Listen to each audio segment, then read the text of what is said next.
Catch this! Rising dragon! You're grounded! Crazy!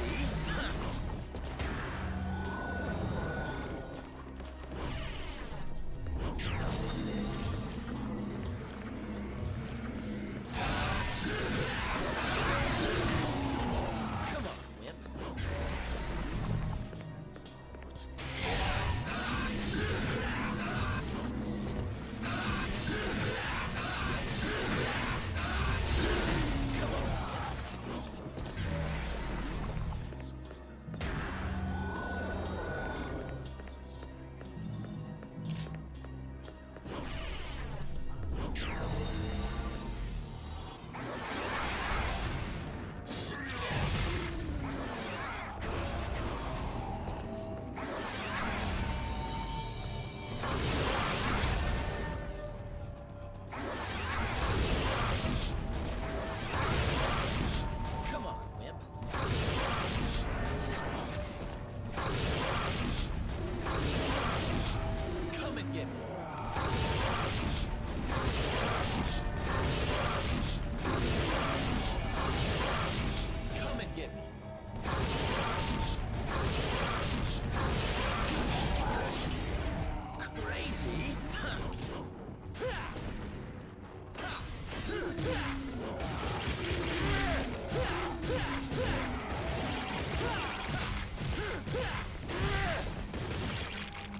Catch this!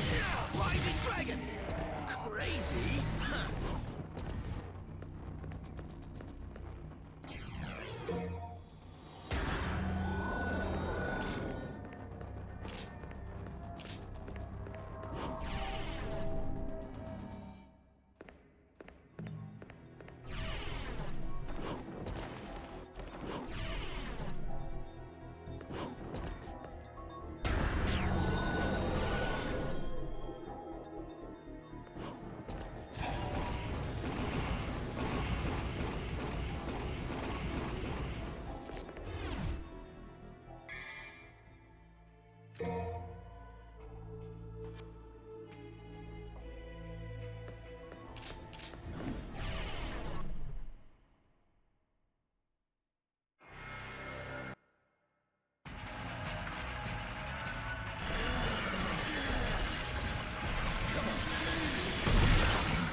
You scared?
Come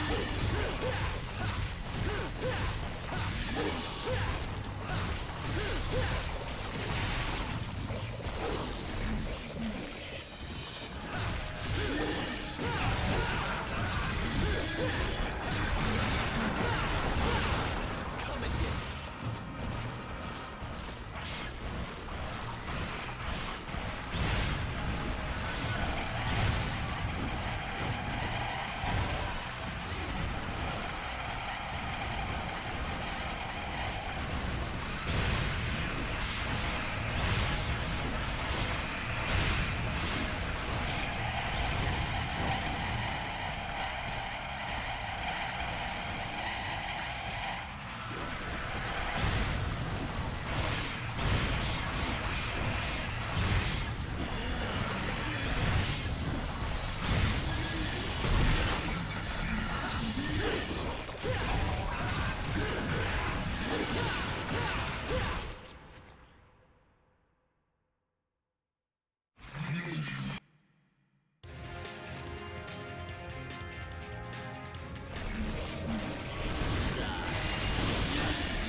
Yo, what's up? This mission blows.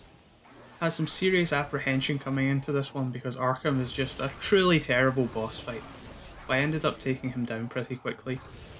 He's long and repetitive and very random, but he played nicely and I got him down within the first couple of attempts. I used a slightly lame strategy against the Abysses. I figured I was going to be at this for a good few hours, and after the first couple of times I was just really sick of fighting them. Locking them in place with Twister saves time more than anything. And being able to track damage to all three of them and know you're going to finish them all off at once saves worrying about putting them into Devil Trigger. Fighting them normally isn't exactly hard either. They can be isolated easily and pinned up against the wall as I do with the last two. Messing around with Swordmaster is pretty fun here. It's not a style I often use and these guys are pretty susceptible to combos. Got a little overeager and impatient in the mirror room. Should have waited for the second one to switch, but I thought I'd try to look cool. With Beowulf and a 1-2 orb Devil Trigger explosion, the mirrors die really quickly and you don't even have to worry about the enemies. The Sand Timer room is where the Twister strategy really makes things easier. Because of the camera, all three are on screen and attacking at pretty much all times, so they can't be isolated like in the first room, and you can't take your time at all if you want to beat the timer. Just got to play patiently till they're all caught in your tornado, then the last guy is yours to play around with. My original attempts at Arkham I was using Quicksilver, but I beat him and then this happened. It wasn't a good time in my life. Trickster forces you to go through an extra cycle of his first phase, but you can keep your combo up the entire time you're fighting off his legions, which is why I decided to go for Trickster. The trick is to not do too much damage too quickly. After a certain amount of damage he'll be interrupted and start pulsating, which is horrible, and if you hit him a lot here he'll immediately scarper when he's done with it. But if you back off and come back in, he'll throw in a slow, stupid attack, allowing you to get in a lot more hits. I don't think you can skip a cycle just from the extra damage, but style was something I was desperate for since I was really traumatised from my first clear of him. With this Trickster strategy, you can attack the legions basically constantly unless they're circling you, and hitting so many enemies at once with Kalina Ann gets you a ton of style. This isn't 100% safe, but the chance of getting hit is very, very low. Still, these guys like to screw you over. The first half of the battle is just rinsing and repeating this until Virgil shows up. Fight's already pretty bad at this point, but this is where it starts plumbing the depths of garbage. You fire out this stupid wall of trash repeatedly for the entire duration of this phase, which tracks randomly and your only real hope is to hug the walls and jump away. Going in is just way too risky, turning it into a boring, protracted battle where you're basically 100% reliant on Virgil to do the damage for you. A neat trick if you're wanting to take risks is that his grab attack doesn't count as damage for ranking, even if he drains your health. Whenever he picks you up, you gain control of Virgil, so I guess because the character you're controlling isn't the one getting hit, it doesn't count. Or some stupid logic like that, who knows. Without Trickster, the legions are a much bigger threat and you need to understand them a lot better to avoid getting hit. Virgil's dash attack can clear out a lot, but it's completely random if you'll actually hit a clump or just target the air. Just another stupid random element of this trash fight.